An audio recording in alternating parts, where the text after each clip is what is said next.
Hello, everyone. Welcome to Everything But the Cats, the only show where we are um, legally, morally, sexually obligated to talk about nothing except everything except the cats. It's kind of a confusing concept. We're still trying to work it out ourselves. One of these days, we're going to figure it out. Until then, you get to listen to us try our best. I am DJ. And I am Gage. And today we've got a pretty special episode planned for you. Um, this episode is about as well planned as my conception. So take that however you want to. Anyways, speaking of conception, we have been recording for a while these episodes that we call the baby archives. And if you've been listening to us for a while, if you've ever made it past the first 15 seconds, then you know that the baby archives are just these short little kind of informational, usually history more than anything else, Mhm. little deep dives. And by deep dives, I mean it'll be over in 45 minutes because that's when the Totinos are done. So we try to keep it nice and quick. And the goal, they're called the baby archives because I have a son now. But before I had a son, we recorded episodes in advance so that we would be ready for kind of the drought that would bring. And now I have a son, but we are not ahead anymore. We're, some would say, behind. We're at least keeping our neck above water with all of our strength. So we're recording some baby archives to try to get a bit more ahead so that we can keep pumping out the good stuff for you guys. Because we know that you're out there a bunch of hungry little baby birds waiting for mama to feed you. And so here we come. This episode, Gage will be taking me on a deep dive through the just kind of the dark, deep, dark history, the secrets of how Victoria's secret came to be and what her secret is. So, Gage, anything that you want to say before we get going? Yeah, I was actually thinking of all the topics that we could discuss today, and they ranged from talking about Chernobyl and everything leading up to the disaster that happened there. I thought about 9/11 and the conspiracies behind it, and I decided that, none of those are dark enough. I had to land on Victoria's Secret. That's just what we had to go with today. Obviously, I'm an expert in women's underwear. Lingerie. No, we're actually talking about Operation Paul Bunyan today. Do you think Victoria's secret is that she was behind Operation Paul Bunyan? Well, unless she's North Korean, probably not. But maybe she could be Kim Il Sung's daughter or something. I don't know. Maybe that's her secret. Yeah, that's her secret. So yeah, we're talking about Operation Paul Bunyan, which took place in the 70s, but it starts in the 1950s. So first, DJ, what do you know about the Korean War or the Korean conflict, as many people still call it? Yeah, so the Korean War, or the Korean conflict, or the Korean police action happened in 1953 through 1958. Is that right? No, you're Well, close. You're close. It technically, so it didn't end. It technically did never end. yeah. U.S. troops were considered as active part of the Korean conflict until 1955, 1954, 1955, somewhere in there. However, the Korean Armistice Agreement was signed on July 27th of 1953. This was originally intended to just kind of put a temporary stop to the war, but Hmm. it ended up being the ending agreement. So Technically, there was a lot of conflict still, and even today there's a lot of conflict still, but yeah. I do know some good that came out of it was that out of it came like the largest known like demilitarized zone in the world, and there's just no military there. There's nothing dangerous. It's just very chill, very relaxed. That is 100% what demilitarized zone means. And actually, that's what we're going to be talking about today is something that Really? happened in the demilitarized zone, Okay, technically. I might know about this then. We'll see. Okay, so here's everything I know about the Korean conflict. Russia backs the North, and because of that, we've got this mild escalating beef with Russia. So we back the South. By mild escalating beef, I mean the Cold War. Yeah. So we back the South, and essentially the North is like, hey, we want the whole thing, please. Thank you very much. And I can't. We probably had already separated out at the 38th parallel by then, and then North comes in, starts fighting, attacking the South. South fights back. U.S. shows up, helps the South fight back, and then 38th parallel is kind of set in stone. Demilitarized zone is along the 38th parallel. It's kind of a border. Yeah. So then that happens, and then we win. Essentially, that's not true. Uh, God bless the USA. so North Korea was backed by, yes, Russia, but they were also backed by China. They were actually, it's argued, more backed by China, and that's kind of stuck around and been the Hmm. source of a lot of the conflict between South Korea and North Korea and Korea and China, Yep. and just like NATO and a bunch of the other groups in that area. And I am not going to dive into a lesson on geopolitics or anything like that. But we're only briefly going to talk about it. So, July 27th of 1953 is when the Korean Armistice Agreement is signed in Panmunjom. I can't believe you just pronounced it like that. Only a jerk would say that word like that.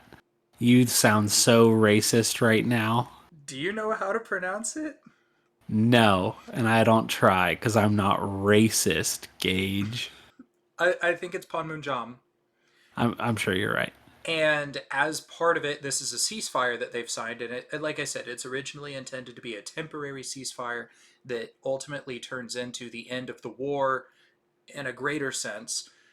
But as part of the ceasefire, this armistice agreement established the military demarcation line, or the MDL, which is the established border between North and South Korea. Now, many, many, many, many yards, maybe even miles, I didn't look into this part, on either side of the MDL, the military demarcation line, is what is called the demilitarized zone, or the Korean demilitarized zone, or the DMZ, as most of us would probably know it by. And for the longest time, I used to get the DMV and the DMZ confused, And especially when you're debating freshman year of high school. especially when I was a freshman in high school debating about it in front of people who might have been there. Uh, Hmm. but in the DMZ, in the demilitarized zone, Panmunjom was very close to the demarcation line, and that's the village where they signed this agreement, this treaty, essentially ending the war. And so they set up an area of just an area of operations, like a central hub of operations between North and South Korea that they called the Joint Security Area. And this is directly on the demarcation line, and it was a place where the United Nations Command, or the UNC, representing South Korea and all of South Korea's allies, could meet with the Korean People's Army, or the KPA, representing North Korea and North Korea's allies. And it's still used today in different meetings between North and South Korea. It's just not used for military arguments and disagreements as it used to be.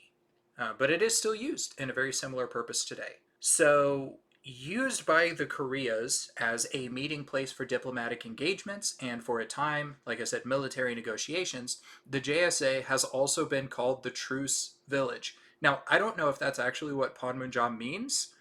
That might actually be what it means because I On it. saw it next to each other on Wikipedia.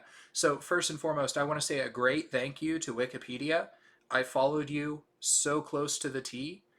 I also want to say thank you to the Fat Electrician. Your video on this World War Tree really helped me with some of the funnier details. But yeah, it's also called the Truce Village. And I know that the JSA and Panmunjab are not the same place. I can't. I still.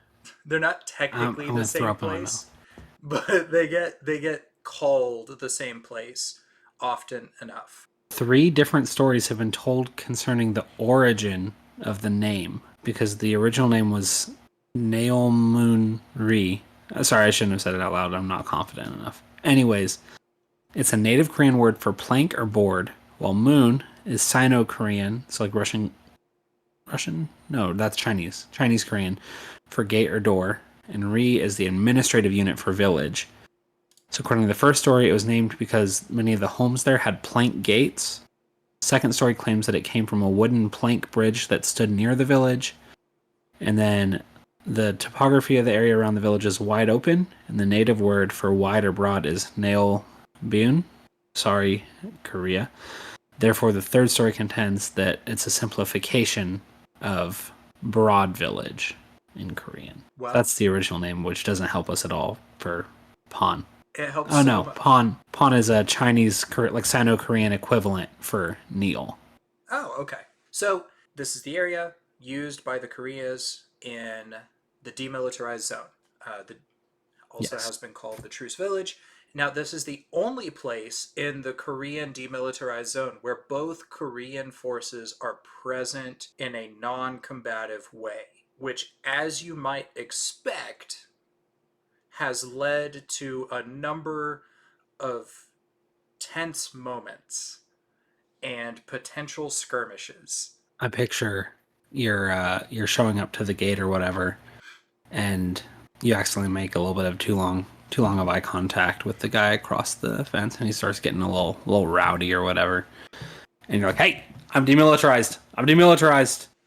Hey, demilitarize. Do it now." Just a lot of use of the word demilitarize. Yeah, I don't think that's how it works. I'm pretty sure that the demilitarized zone is actually one of the most dangerous places It is. to be. Yeah, there are a ton of mines left over, and then like both sides, like they're gonna assume first that you're a bad dude, Yeah, except you're probably just someone running away from the north. yeah. But anyways, there's also a bridge that goes from inside the JSA into the north half of the DMZ, famously known as the Bridge of No Return, because once you leave the bridge, you're officially in North Korea, and yeah, you're You don't come back. officially you're officially in the North Korean side of the DMZ. So, like I said, as one would expect, tensions will be high in a place like this. So there were strict rules regarding firearms within the JSA. There's strict rules regarding just how they interacted with each other. Nevertheless, there would be, from its inception until today, just a number of skirmishes. And it was to the point that the UN even recommended that the KPA, the North Koreans, and the UNC forces should stay on their own side of the military demarcation line within the JSA. So essentially Now, saying, sorry, remind me, KPA Kim Possible's army. yes, it's the Cool. Korean People's Army. And so I like Kim Possible's army, though. That's great. So they originally were able to intermingle with each other. And like Bible college students, they decided that was a bad idea. So they put the KPA on Mm. one side and the UNC on the other. And North is blue, south is red. Don't no, make purple. purple. So help us.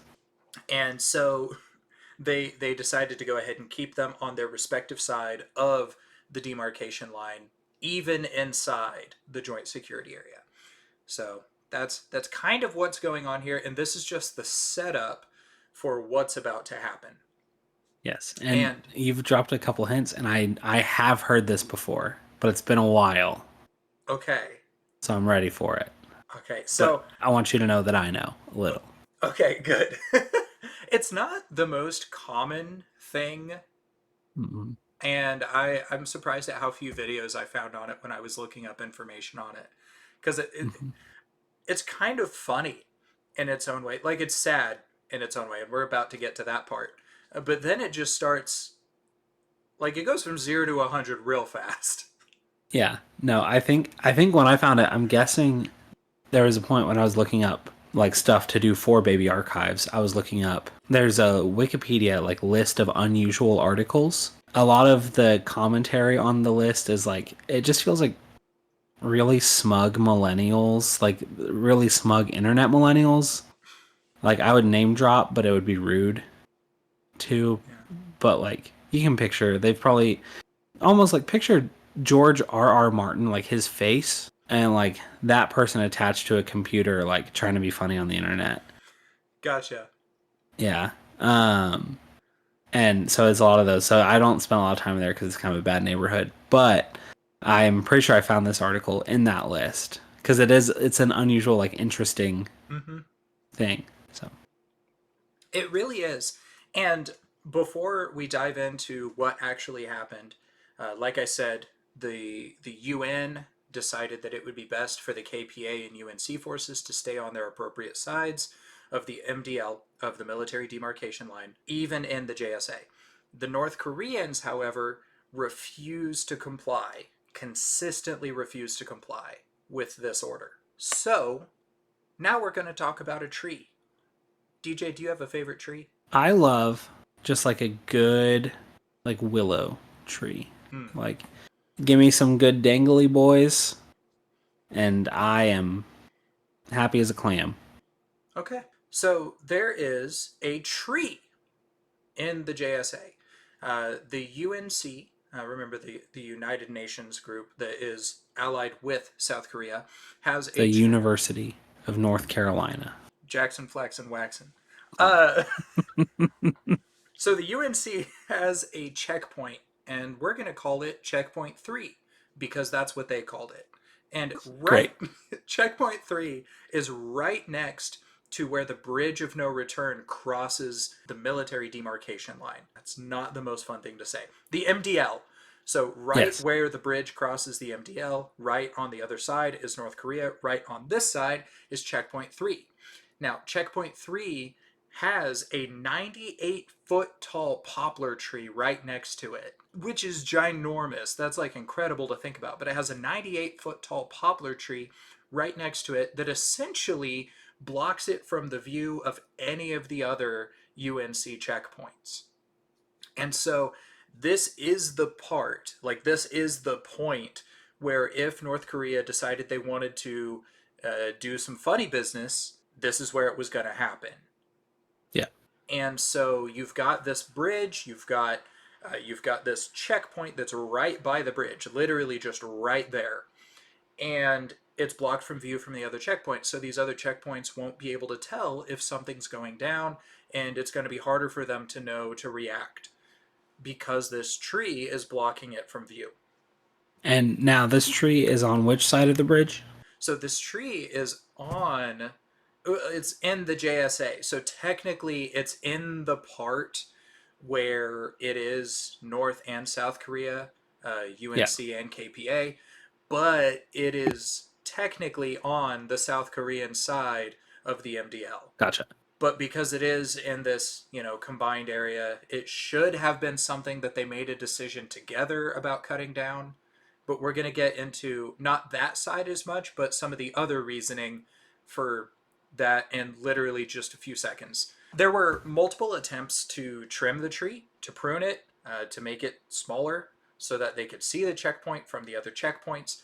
But every time that they would try to do that, the North Koreans would thwart the attempts, sometimes even holding the people who were trying to prune the tree at gunpoint. And there was one officer who was working at the JSA who even recalled that the North Koreans claimed that the tree was important to them because it had been planted by Kim Il sung himself, the man who created hamburgers and golfed a perfect game on his first try. What year is this again? This so this interaction takes place in 1976, but they're claiming that Kim Il Sung planted the tree, which would have been what 40, 50 years previously, because Kim Jong-un is in power now. Or Kim Jong-il, I mean, Kim Jong-il. Kim Il-sung is out of the picture, Yeah. and Kim Jong-il is in the picture. Kim Jong-un is currently in the picture as we're recording. Yes. Yeah. Um, so yeah, now that we're done going over the North Korean dynasty, Wait, who was before that? Kim No, Il I Sung, I'm pretty sure, is the one that wasn't born. He was hatched on the top of a mountain, right? something like Like he that. just No, walked I down. the only reason I asked what year it was is because I was curious. Like he's younger than a 98-year-old tree. Like, It's a 98-foot tall tree. It might have sorry, been. that's what I mean. 98 foot tall. Like he's younger than that. Definitely. He's definitely Yeah. younger than that. But Yeah. they said that Kim Il Sung planted this 98-foot tall poplar tree. And that's why they don't want the people to prune it. And so, that's a reason. So on August 18th of 1976, there was a group of Korean Service Corps members who were, five of them, who were escorted by a UNC security team to prune the tree. The security team included an American captain named Arthur Boniface, his South Korean counterpart, Captain Kim, First Lieutenant Mark Barrett, and 11 other enlisted personnel from both the USA and South Korea. And when they started to prune the tree, there were about 15 North Korean soldiers, led by Senior Lieutenant Pat Cheol. Cheol? I wish I had chosen a less racist person to be my best friend. Choi. So Pat Choi, nicknamed Lieutenant Bulldog, and that's what I'm probably going to call him from now on. No, You it's got that Pac. dog in It's it. not Pat. It's Pac. It's P-A-K. Pac. Accidentally changed it. But nicknamed Lieutenant Bulldog because of the history of his confrontations. Mm. So that's what or at least that's what the UNC members called him, kind of Yeah. jokingly. They called him Lieutenant Bulldog. And so these men, these 15 North Korean soldiers with Lieutenant Bulldog, reportedly watched the pruning for about 15 minutes. Now, they predicted that it would take 45 minutes to properly prune the tree. So they sat there and they watched these guys get to work for about 15 minutes. And mind you, they're not using chainsaws or anything, they're just using axes. So this really will take a while. They don't want to cut the tree all the way down, they just want to prune it. And it's 98 feet tall. So this is not quick and easy work necessarily. And so they reportedly watched for about 15 minutes before Lieutenant Pack told the UNC to stop. Captain Boniface ordered the work to continue, ignoring him. And so what Lieutenant Bulldog did is he ordered one of his men to run across the bridge, and then came a North Korean guard truck with 20 other guards carrying crowbars and clubs. When the UNC workers kept at their pruning efforts, Pak reportedly took his watch off, carefully wrapped it in a handkerchief, put it in his pocket, and then shouted the word for kill. And so the North Korean guards took their crowbars, their clubs, and they took some of the axes that were dropped by the UNC workers and took to assaulting them. Boniface was knocked to the ground and bludgeoned to death. Barrett fell into a ditch across the road from the tree that wasn't visible from his angle, and nobody really kind of knew what happened to him for quite a while. And the Yeah. rest of the men present in the next 20 to 30 seconds had almost all been wounded by the North Korean guards. So That's yeah, not good. really not good. And so what Yeah. they did is they got away. They threw Boniface into the back of the vehicle that they were in. He was already gone by this point. And they get back and they realize that there's one man who is unaccounted for. As I mentioned earlier, that is Barrett. And so later, there's a UNC officer from another checkpoint who notices that some of the KPA guards who are over there are acting really strange. They keep taking turns, taking an axe, walking into the ditch, spending a few minutes down there, and then going up and handing the axe to someone else who repeats the process. And they heard the report of what happened, and so they sent a search and rescue squad, and they found Barrett in the ditch, who had been attacked multiple times with the axe by the KPA officers, but he was still alive at that point. Yikes. And so they went to take him to a hospital in Seoul, South Korea, but he would die en route. Both of the men who were killed were Americans. And is there anything in military history that leads you to have an idea of what happens next? The only thing that comes to mind, I feel like maybe okay, so a few things, right? Like if there's this little thing called Pearl Harbor, um, where some Americans got attacked, and then the rest of the Americans, we were really not cool with that. Just particularly not cool. So that's something that comes to mind. But also something that comes to mind is I feel like we're also I think it's rare that we put the deaths of like a couple people above kind of the nation as a whole.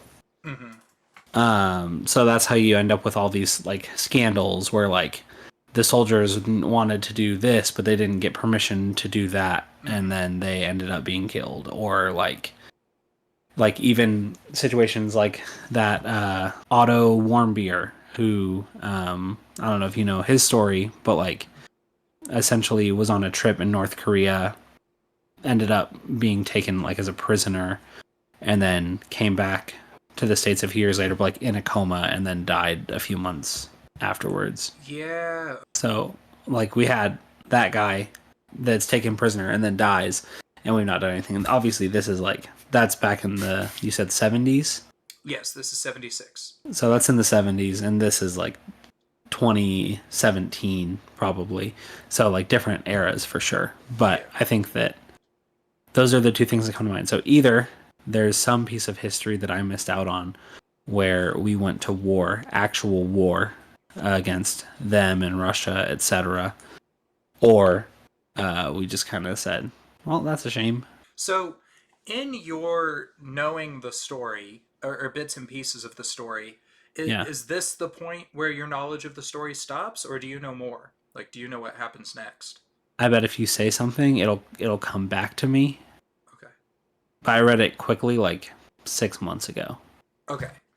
So, first, we're going to talk about a couple of other people's responses. Then, we're going to go into what the UN did. So, within 4 hours of the attack, Kim Jong il, the son of Kim Il sung, addressed the Conference of Non-Aligned Nations, which is basically the UN, but the anti-UN, which It's is like just really funny to me. I think that it would be overly simplistic and like ethnocentric of me to say that it's like the evil Justice League. Uh, but that's the vibe. Well, it's just like we're the non-aligned nations, but we're aligned. It's Yeah. just a funny name. It's just a funny name to Yes. me. Yeah. But essentially, it's you have the UN, and these guys are like, okay, well, we're decidedly not the UN. Yeah. That's essentially what it is, an They're oversimplification of it. non-denominational. Yeah, exactly. You've got your Baptists and your non-denoms. But you've got the non-aligned nations. I don't know how I feel about making that comparison go too far. But in what Kim Jong Il does in front of this conference of non-aligned nations, is he condemns this American provocation, which is what he calls it, asking the Classic. conference to endorse the withdrawal of U.S. forces from South Korea and the dissolution of the UNC. Cuba, really good friends with North Korea at this point, seconds the movement, and the conference passes this resolution. Now, the CIA, the most trustworthy group of three letters that I've ever seen, Hmm. considered that this attack and the ensuing resolution at the conference were probably pre planned Yeah. as something that they wanted to happen, so that they could have, a reason to cause some more provocation, especially because the armistice is there, but there's still skirmishes happening somewhat frequently, and people really don't like each other at this time. We're in the middle of the Cold War. Technically, this is Vietnam, but we're in the middle of a lot of stuff. Yeah. And so the CIA does what the CIA does, and they increase the readiness levels of American forces in South Korea to DEFCON 3. If you don't know what that means, DEFCON 3 is one step below nuclear war. Shoot dang. Technically, it's two steps below, but the final step is what is it? It's like cocked pistol or something like that, meaning that the nuclear warheads are armed and ready to go, essentially. Yeah. Now they're just always armed and ready to go. We're at 4, baby. We're a four, baby. Let's go 5. But Can I get a 5? they did increase the readiness level to DEFCON 3, a step below nuclear war. So this is immediately seen by the United States, and therefore kind of by proxy by the UN, as a big deal. Yeah. And the North Koreans are pushing the non-aligned nations to kind of enter into potentially World War III, is kind of what it seems like they're trying to start. And that's Yeah. a lot of what the Cold War was. It was just Hmm. people like trying to start a war without starting a war because they didn't want to be the person who started the war. It was just looking for reasons for a war to begin. Yeah. And so, in classic United States fashion, the UNC determined that instead of trimming the branches, they would cut the tree down with the aid of overwhelming force. Is that the exact wording? That's the wording that was in the Wikipedia article. That's great. So, President Gerald Ford. Now, what do you know about President Gerald Ford? He is dead. That is true. So, I get him confused with Carter, who's still alive. that is also true. I he's the great grandson of Henry Ford. I don't know that. I'm not sure. I did not know that. Yeah, okay, I don't know that either. I Yeah. can't say. What I do know about Gerald Ford is that his first action as president was pardoning Richard Nixon after he had been impeached. And so he immediately gave up his chances at a second term. And he was good friends with Richard Nixon. In fact, the only reason that he was even in office is because the vice president had died or something like that happened while Nixon was in office, and Nixon, as his friend, was like, "Hey, will you step in and be the vice president for me?" And then he gets impeached, and then Gerald Ford is the first president we've had who was voted in as neither president nor vice president. Gerald Ford was a Oof. college football player who was two steps away from signing for an NFL team. He was a boxer, and he was a friend of Richard Nixon.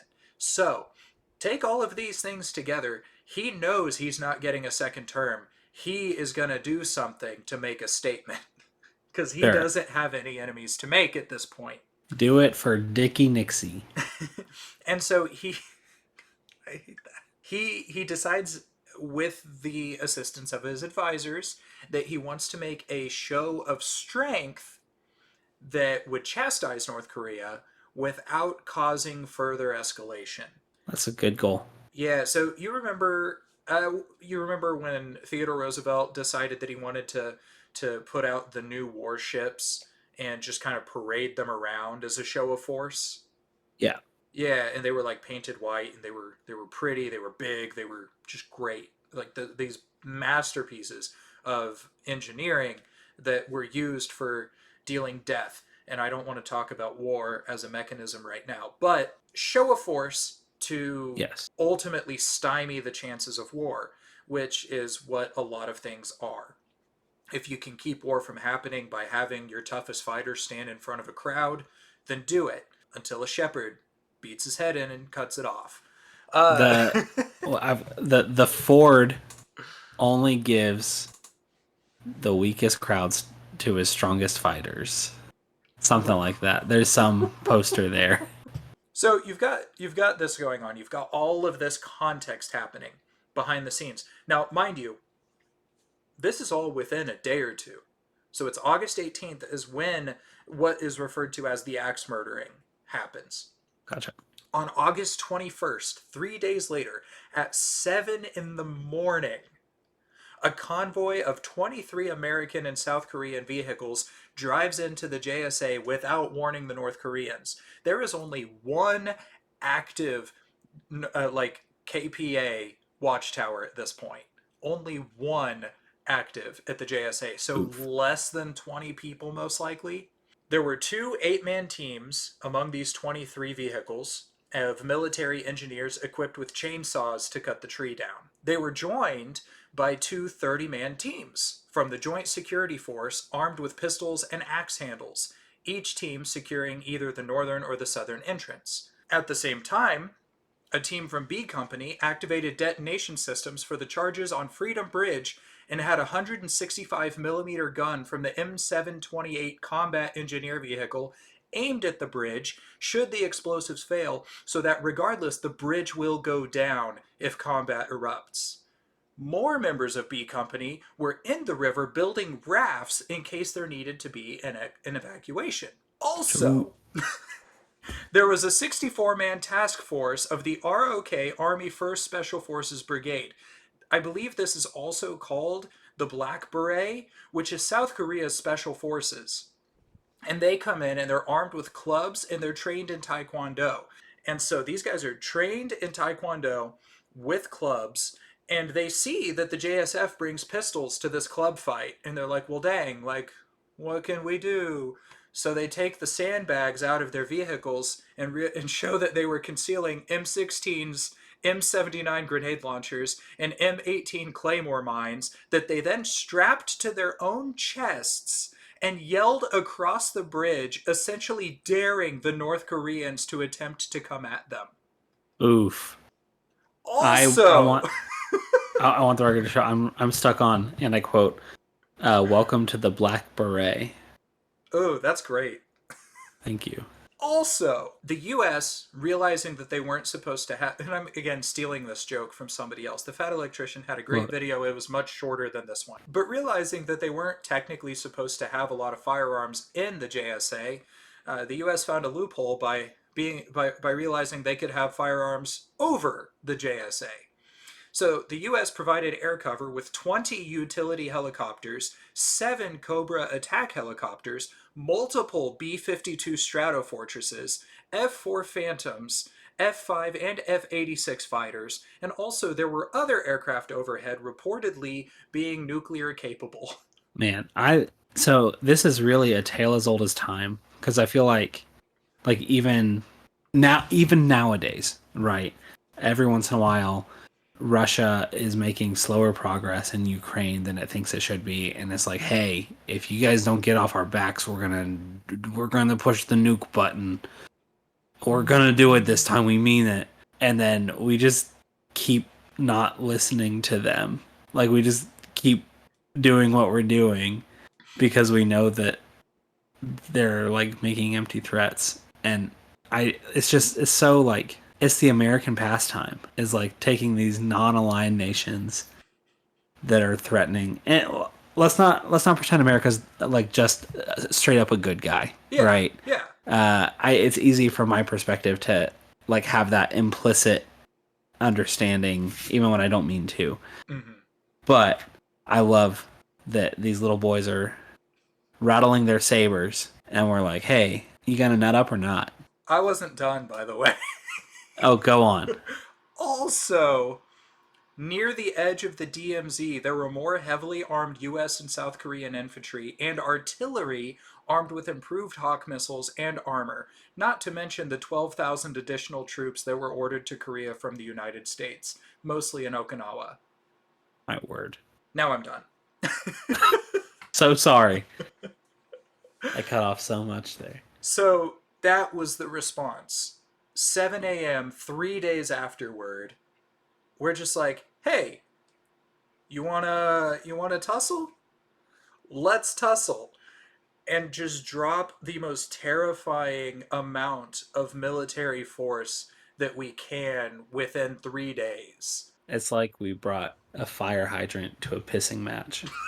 I mean, it really is. Oh, man. So the engineers in the convoy, apparently the trucks roll up to the tree and the engineers hop out, get on the roof, and start chopping the tree down with their chainsaws. And about 5 minutes into all of this happening, mind you, this all happened in less than an hour. All of this Gotcha. takes place in less than an hour. Yeah. It might have actually only taken a few minutes for everything to be mobilized in the area, like 10, 15 minutes. But it was 43 minutes in total, which Sick. is insane.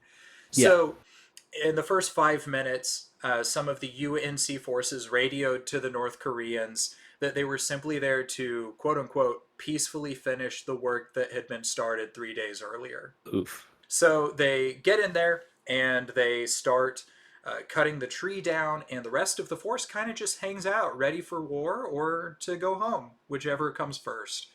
And North Korea responds by sending between 150 and 200 troops armed with machine guns and assault rifles.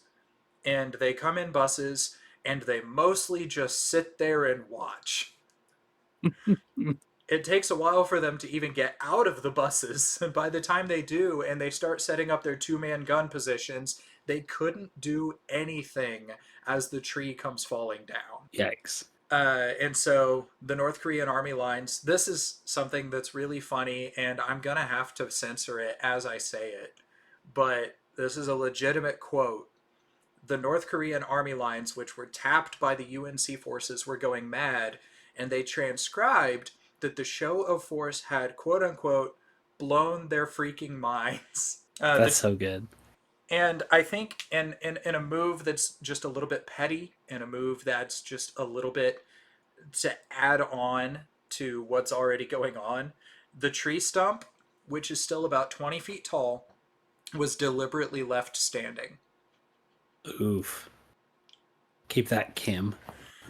Until 1987, when it was replaced by a stone monument with a brass plate inscribed in memory of Captain Boniface and Lieutenant Barrett. And that still stands there today. Afterward, Kim Jong-il admitted regret at the incident, which is as close to an apology or an admission of guilt as you're going to get out of him. Yeah. And especially because he's dead. Especially because he's dead. And then just two little fun side notes.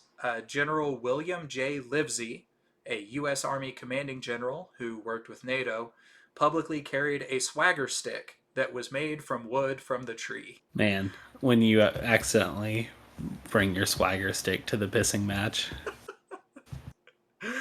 And then one of the 64 Korean Special Forces members, Moon Jae-in, would become the 12th president of South Korea later. Okay. So I just thought that was kind of cool. Yeah. This event ended up leading to the separation of the KPA and UNC members at the JSA. They made it official, and the North Koreans finally agreed to go ahead and stop crossing that line. And that was an attempt to lower tensions and keep skirmishes from breaking out. However, they did continue to break out over time. This didn't put an end to things. It just stopped a war from happening, essentially, because that was where everything was headed.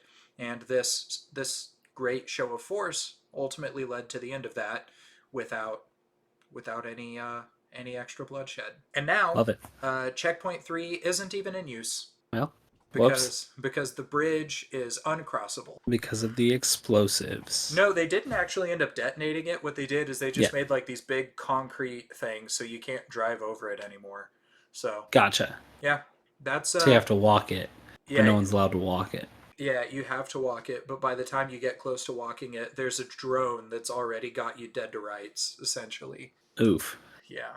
So that is the story of Operation Paul Bunyan. The time that we almost started World War III over a tree. Over a tree. Thanks, Fat Electrician. Yeah, thank you, Fat Electrician and Wikipedia for a lot of that information. Yeah, that's the story. Yeah, that's a great story. Thanks for sharing. That's what I got. We're going to go ahead and say some final words. DJ, do you have any final words for people? Hey, if you're listening to this, you've made it this far. I mean, it was easy because this is a really interesting story, really interesting topic. I just want you to know I love you, and I'm sorry that I stole your calculator in second grade. So, yeah, huge shout out to all of our fans, everyone who's listening. I will get that calculator back to you. I promise. In the meantime, thanks for listening. Listen to the next one, too. I'll probably get details for your calculator then. That joke, what am I doing? Anyways, thanks for listening. We love you guys. We appreciate you guys. Huge shout out to Adam Ward and Jared Scrother for our intro and outro music, respectively. Not respectfully, respectively. And then huge shout out, we didn't mention them earlier, but Orange Cat Always. We're a bunch of corporate shills around here. So if you go to everythingbutthecats.com/we sold out or orangecatalways.com/everythingbutthecats, you can buy cat toys and accessories and just various things to help make sure that your cat is both the coolest cat on the block and the most well taken care of cat on the block. Hmm. Be sure to, again, go to everythingbutthecats.com slash, sorry, I was going to say theirs, not ours, /we sold out, or orangecatalways.com/everythingbutthecats. And be sure to use our code everythingbutthecats when you check out.